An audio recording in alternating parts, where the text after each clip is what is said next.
Hi, guys. Good evening, and welcome back once again to the EdWord. I'm your host, Eddie, and in tonight's video, I will be discussing what I thought of the recent comedy action film that has graced our screens earlier tonight. I just saw a screening of it, Bad Boys for Life. You could also call it Bad Boys 3, but that's the official title. I just got done watching it, and I got a lot of things to say about it, as I usually do. Now, before I go on, of course, please be warned this is a spoiler filled film review. Again, if you haven't seen the movie yet and you would like to, do not keep watching or listening to this particular review as I will be discussing and going into big spoilers. So, you have been warned. That being said, let's jump right into it.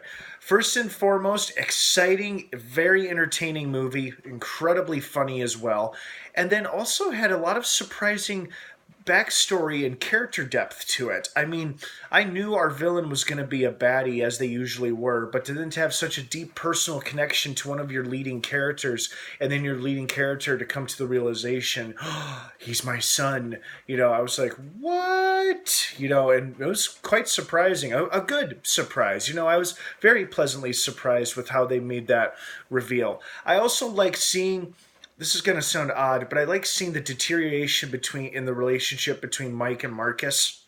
And it's good to have that because this film is mostly an action comedy, but it's good to have a little bit of, real human drama to it. And so to see their relationship or their partnership kind of dissolve when Mike goes off as a rogue on his own to investigate his own attempted murder, and then Marcus attempting to enjoy retired life, and neither one of them very strong without the other. I liked that. It showed us that, they're both still people, that they're both human, as Marcus pointed out, during his argument with Mike.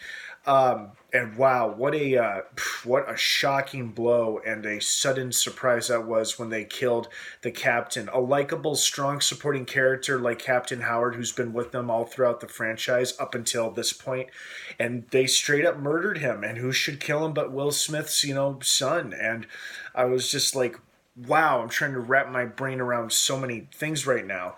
Probably the favorite scene of the film is when they're in the motorcycle and Marcus has the Gatling gun and the little passenger rider side thing. That whole sequence was pretty cool. There's no shortage of action or excitement. I would say there's a healthy balance of action and comedy in this movie. And then the Ammo Squad, or the Ammo Team, really brought a lot of levity and comedy to this film, especially during its darker moments as well. I loved the Ammo Team. Everybody on that little crew was really efficient, resourceful, and funny, and super badass when it came to fights and gun battles and whatnot. Overall, solid, entertaining movie. I'm glad that Mike's son survived the end of it. At first, I thought he had got a heart shot there, but it turned out it was more like looks like just a nasty shoulder shot. And they implied in the mid-credits scene that he and his father could team up at some point in the future for a potentially fourth new Bad Boys film, one that won't feature Martin Lawrence, since Mike has kind of given him his blessing. If you got to retire, go ahead and do it. I won't hold it against you. Oh my God, another thing I have to address, and it was so damn funny, is that they not only did they get the same actor to come back and play him, but they brought Reggie back. Reggie from the famous "Who the fuck are you" scene. Oh God, that scene still holds up and is still so damn funny to this day, when they're both just trying to get under his skin and just scare him off from dating Marcus's daughter. And then she ends up marrying him and they have a kid together.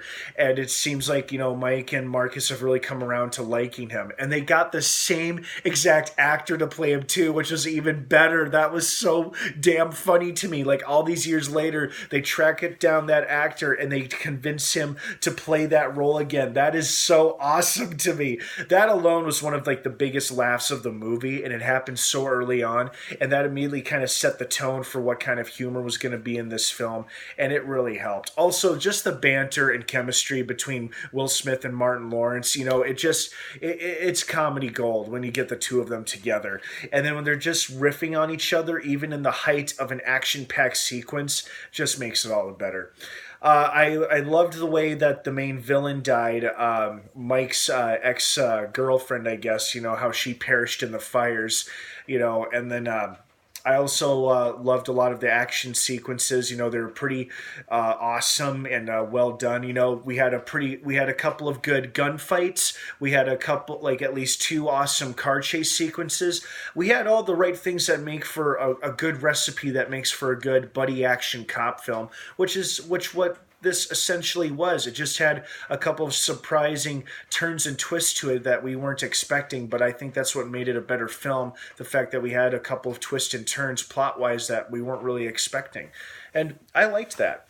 So overall, I really enjoyed the film. I would highly recommend it. You know, if you like the first two movies, you're gonna like this one, I promise. And I hope you guys enjoyed this movie as much as I did. So, what did you think of Bad Boys for Life? Did you like it? Did you love it? Did you hate it? Were you expecting more, expecting less? I want to hear your thoughts and your opinions down below in the comments section from you guys. Thank you so much for watching. Bad Boys for Life is now playing in theaters across the country. Have an awesome rest of your night, guys. Thanks for watching. And of course, until next time, may the force be with you.